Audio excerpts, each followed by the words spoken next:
ಮುಂದಿನ 2 ಬಜೆಟ್ ಅನ್ನು ನಾನೇ ಮಂಡಿಸ್ತೀನಿ ಹೀಗಂತ ಟಕ್ಕರ್ ಕೊಟ್ಟಿದ್ದಾರೆ ಸಿಎಂ ಸಿದ್ದರಾಮಯ್ಯ ಅವರು. ವಿಪಕ್ಷಗಳಿಗೆ ಡಿಚ್ಚಿ ಹೊಡೆಯುವ ಸಂದರ್ಭದಲ್ಲೇ ಯಾರು ಸಿಎಂ ಸ್ಥಾನದ ಮೇಲೆ ಕಣ್ಣಿಟ್ಟಿದ್ದಾರೋ ಅವರಿಗೂ ಕೂಡ ಡಿಚ್ಚಿ ಹೊಡೆದ್ರ. ಬಜೆಟ್ ಮೇಲಿನ ಲೆಕ್ಕಾಚಾರದ ಸಂದರ್ಭದಲ್ಲೇ ಈಗ ಸಿಎಂ ಸ್ಥಾನದ ಮೇಲೆ ಯಾರು ಕಣ್ಣಿಟ್ಟಿದ್ದಾರೆ ಅವರಿಗೂ ಕೂಡ ಲೆಕ್ಕಾಚಾರದ ಉತ್ತರವನ್ನು ಕೊಡುವುದರ ಮೂಲಕ ರಿವೀಲ್ ಮಾಡಿದ್ರ. ಹಾಗಾದ್ರೆ ಏನಿದು ಸಿಎಂ ಸಿದ್ದರಾಮಯ್ಯ ಅವರ 2 ಬಜೆಟಿನ ಕತೆ?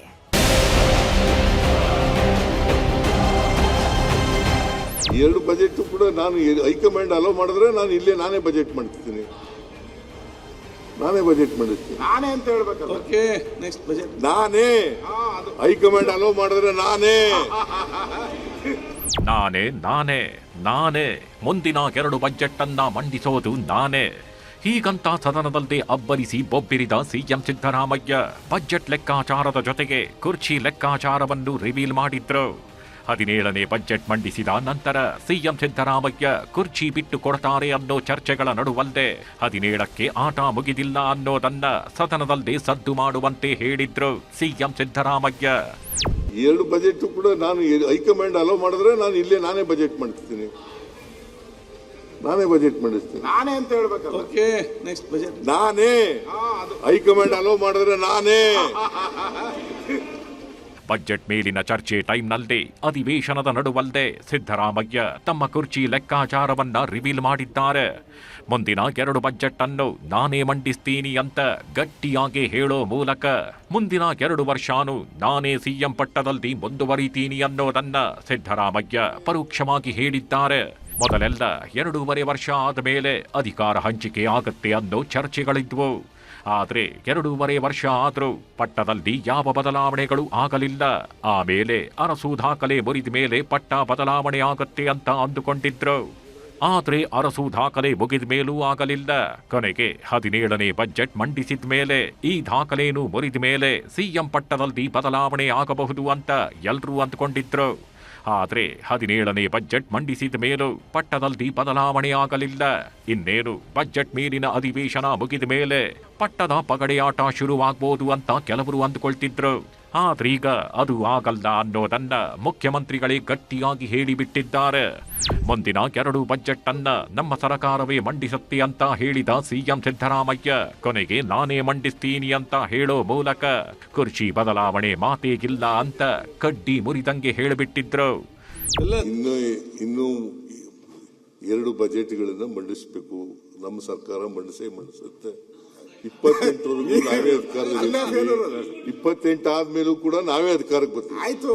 2028ಕ್ಕೂ ನಾವೇ ಅಧಿಕಾರಕ್ಕೆ ಬರ್ತೀವಿ, ನಾವೇ ಸರ್ಕಾರ ರಚಿಸ್ತೀವಿ ಅಂತ ಹೇಳಿದ ಸಿಎಂ ಸಿದ್ದರಾಮಯ್ಯ ಮಾತಲ್ಲದೆ ತಮ್ಮ ಕುರ್ಚಿಯ ಸೀಕ್ರೆಟ್ ಲೆಕ್ಕಾಚಾರವನ್ನ ರಿವೀಲ್ ಮಾಡಿದ್ರು.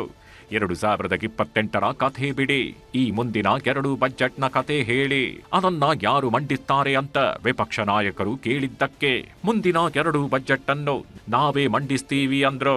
ಕರೆಕ್ಟ್ ಆಗಿ ಹೇಳಿ ಅಂತ ವಿಪಕ್ಷ ನಾಯಕರು ಒತ್ತಿ ಕೇಳಿದಾಗ ಮುಂದಿನ 2 ಬಜೆಟ್ ಅನ್ನು ನಾನೇ ಮಂಡಿಸ್ತೀನಿ ಅಂತ ಸದನದಲ್ಲದೆ ಗಟ್ಟಿ ಧ್ವನಿಯಲ್ಲದೆ ಹೇಳಿಬಿಟ್ಟಿದ್ರು ಸಿಎಂ ಸಿದ್ದರಾಮಯ್ಯ. ನೆಕ್ಸ್ಟ್ ಬಜೆಟ್ ನೀವೇ ಮಂಡಿಸ್ಬೇಕಲ್ಲ. ಇನ್ನ 1 ವರ್ಷ ಟೈಮ್ ಐತೆ, ಆರಾಮ್ಸಾಗ್ಬೋದು. ಇನ್ನ 1 ವರ್ಷ ಆಯ್ತಲ್ಲ. ನೋಡಪ್ಪ, ಇನ್ನು 2 ಬಜೆಟ್ಗಳನ್ನ ಮಂಡಿಸಬೇಕು. ನಮ್ಮ ಸರ್ಕಾರ ಮಂಡಿಸುತ್ತೆ. 28ವರೆಗೂ ನಾವೇ ಅಧಿಕಾರದಲ್ಲಿ. 28 ಆದ್ಮೇಲೂ ಕೂಡ ನಾವೇ ಅಧಿಕಾರಕ್ಕೆ ಬರ್ತೀವಿ. ಆಯ್ತು. 2 ಬಜೆಟ್ ಕೂಡ ನಾನು ಹೈಕಮಾಂಡ್ ಅಲೋ ಮಾಡಿದ್ರೆ ನಾನು ಇಲ್ಲೇ ನಾನೇ ಬಜೆಟ್ ಮಾಡ್ತೀನಿ. ನಾನೇ ಬಜೆಟ್ ಮಾಡಿಸ್ತೀನಿ. ನಾನೇ ಅಂತ ಹೇಳ್ಬೇಕಲ್ಲ. ಓಕೆ, ನೆಕ್ಸ್ಟ್ ಬಜೆಟ್ ನಾನೇ. ಹೈಕಮಾಂಡ್ ಅಲೋ ಮಾಡಿದ್ರೆ ನಾನೇ. ಪಕ್ಕಾ ಕ್ಲಾರಿಟಿ ಇದೆ. ಮುಂದಿನ 2 ವರ್ಷನೂ ಮುಂದಿನ 2 ಬಜೆಟ್ ಅನ್ನು ನಾನೇ ಮಂಡಿಸ್ತೀನಿ ಅಂತ ಹೇಳೋದ್ರ ಮೂಲಕ ಸದನದೊಳಗೆ ಕ್ಲಾರಿಟಿ ಕೊಟ್ಟ ಸಿಎಂ ಸಿದ್ದರಾಮಯ್ಯ ತಮ್ಮದೇ ಪಕ್ಷದಲ್ಲಿರೋ ವಿರೋಧಿಗಳಿಗೂ ಸ್ಪಷ್ಟ ಸಂದೇಶ ಕಳಿಸಿದ್ರು. ಸಿಎಂ ಬದಲಾವಣೆಯ ಲೆಕ್ಕಾಚಾರದಲ್ಲಿದ್ದ ಡಿಕೆಶಿಯನ್ ಟೀಮ್ಗೆ ಸದನದಲ್ಲೇ ಬಿಗ್ ಶಾಕ್ ಕೊಟ್ಟಿದ್ರು ಸಿಎಂ ಸಿದ್ದರಾಮಯ್ಯ. ನಾನೇ ಮುಂದಿನ 2 ಬಜೆಟ್ ಅನ್ನ ಮಂಡಿಸ್ತೀನಿ ಅಂದ ಸಿಎಂ ಸಿದ್ದರಾಮಯ್ಯಗೆ ಬಿಜೆಪಿ ನಾಯಕ ಸುನಿಲ್ ಕುಮಾರ್ ಟಾಂಗ್ ಕೊಡೋ ಪ್ರಯತ್ನ ಮಾಡಿದ್ರು.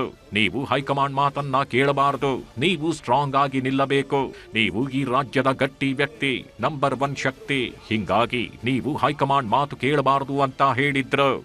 ಆಗ ಸಿಎಂ ಸಿದ್ದರಾಮಯ್ಯ ಏನಂದ್ರು ಅಂತ ನೀವೇ ಕೇಳಿ. ಈಗಲೇ ನೀವು ಹೈಕಮಾಂಡ್ ಮಾತನ್ನು ಕೇಳಬಾರದು. ಈ ರಾಜ್ಯದ ಗಟ್ಟಿ ನೀವು, ಈ ರಾಜ್ಯದ ನಂಬರ್ 1.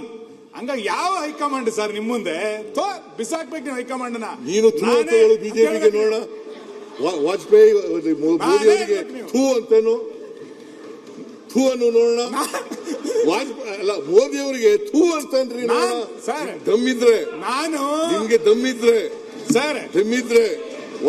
ಮೋದಿ ಅವರ ಮಾತನ್ನ ಕೇಳಲ್ಲ. ಹೀಗೆ ಸದನದಲ್ಲಿ ವಿಪಕ್ಷಗಳಿಗೆ ಟಕ್ಕರ್ ಕೊಟ್ಟ ಸಿಎಂ ಸಿದ್ದರಾಮಯ್ಯ ಕುರ್ಚಿ ವಿಷಯವನ್ನು ಗಟ್ಟಿಯಾಗಿ ಹೇಳಿದ್ರು. ಹೀಗೆ ಗಟ್ಟಿಯಾಗಿ ಪಟ್ಟದ ಗುಟ್ಟನ್ನ ರಿವೀಲ್ ಮಾಡಿದ ಸಿಎಂ ಸಿದ್ದರಾಮಯ್ಯ ರಾಹುಕಾಲದ ಬಗ್ಗೆನೂ ಮಾತಾಡಿದ್ರು. ನಾನು ಇವತ್ತು ಕೂಡ ರಾಹುಕಾಲ ಗುಳಿಕ ಕಾಲ ನಂಬಲ್ಲ. ಬಜೆಟ್ ಮಂಡಿಸಲ್ಲ. ಹಿಂದೆ ಎಲ್ಲ ಮಂಡಿಸಿದೀನಿ, ನಾನು ರಾಹುಕಾಲದಲ್ಲಿ ಮಂಡಿಸಿದ್ದೀನಿ, ಬೇಕಾದ್ರೆ ತೆಗೆದು ನೋಡಿ. ನಾನು ಯಾವತ್ತೂ ರಾಹುಕಾಲ ನೋಡಿಲ್ಲ, ಯಾವತ್ತೂ ಗುಳಿಕ ಕಾಲ ನೋಡಿಲ್ಲ, ಯಮಗಂಡ ಕಾಲ ನೋಡಿಲ್ಲ. ಯಾವತ್ತು ಸೂರ್ಯಗ್ರಹಣ ಇದೆಯಲ್ಲ, ಯುಗಾದಿ ಹಬ್ಬದ ದಿನ ಯಾರಾದರೂ ಮಾಂಸ ತಿಂತಾರೇನ್ರಿ? ಶಿವರಾತ್ರಿ ಹಬ್ಬದ ದಿನ ಮಾಂಸ ತಿಂತಾರೆ, ನಾನು ತಿಂತೀನಿ.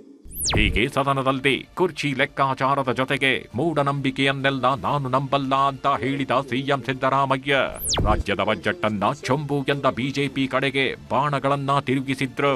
ಕೇಂದ್ರ ಸರ್ಕಾರದಿಂದ ರಾಜ್ಯಕ್ಕೆ ಅನ್ಯಾಯವಾಗಿದೆ ಅನ್ನೋದನ್ನ ಸದನದಲ್ಲಿ ಒತ್ತಿ ಒತ್ತಿ ಹೇಳಿದ್ರು ಸಿಎಂ ಸಿದ್ದರಾಮಯ್ಯ. ನಮ್ಮ ತೆರಿಗೆ ನಮ್ಮ ಹಕ್ಕು. 11,495 ಕೋಟಿ ಬರಬೇಕಾಗಿತ್ತು, ಬರಲಿಲ್ಲ. GST ಕಲೆಕ್ಷನ್ ನಲ್ಲಿ we are number 2 in the country. ನಾವು ಕಳೆದ ವರ್ಷ 2,92,000 ಈ ವರ್ಷ ತೆರಿಗೆ ಬಂದಿರೋದು ನಮಗೆ. ಅದಕ್ಕೋಸ್ಕರ ನಮ್ಮ ಹೋರಾಟ ಮಾಡ್ತೀವೋ ಹೊರತು ನ್ಯಾಯಯುತವಾಗಿ ಮಾಡ್ತಾ ಇದ್ದೀವೋ ಹೊರತು ಸುಮ್ಮನೆ ಮಾಡೋದಿಲ್ಲ. ಏನ್ರಿ ಮುನಿಯಪ್ಪನವರು, ನೀವು ಕೇಂದ್ರದಲ್ಲಿ ಮಂತ್ರಿಯಾಗಿದ್ದವರು. ಅದಕ್ಕೆ ಈ ಬಜೆಟ್ ಸೆಷನ್ ಎಲ್ಲ ಆದ್ಮೇಲೆ ಒಂದ್ಸಾರಿ ಹೋಗೋಣ ಎಲ್ಲ ಒಟ್ಟಿಗೆ, ನಾನು ನೀವು ಎಲ್ಲ JDSನವರು ನಾವೆಲ್ಲ ಒಟ್ಟಿಗೆ ಹೋಗೋಣ, ಹೋಗಿ ನಿಮ್ಮ ನಾಯಕತ್ವದಲ್ಲಿ ಹೋಗೋಣ. ಹೀಗೆ ಬಜೆಟ್ ಮೇಲಿನ ಚರ್ಚೆ ಸಂದರ್ಭದಲ್ಲೇ ಕುರ್ಚಿ ಕ್ಲಾರಿಟಿ ಕೊಟ್ಟ ಸಿಎಂ ಸಿದ್ದರಾಮಯ್ಯ ಕೇಂದ್ರದ ವಿರುದ್ಧ ತೆರಿಗೆ ಅನ್ಯಾಯದ ಬಾಣವನ್ನು ಪ್ರಯೋಗಿಸಿದ್ರು. ಆ ಮೂಲಕ ಸದನದಲ್ಲಿ ಸಿದ್ದರಾಮಯ್ಯ ಅಬ್ಬರಿಸಿ ಬೊಬ್ಬಿರಿದಿದ್ರು. ಸಿದ್ದರಾಮಯ್ಯ ಅವರ ಅಬ್ಬರದ ಮಾತಿಗೆ ಇಡೀ ಸದನವೇ ಕಿವಿಯಾಗಿತ್ತು.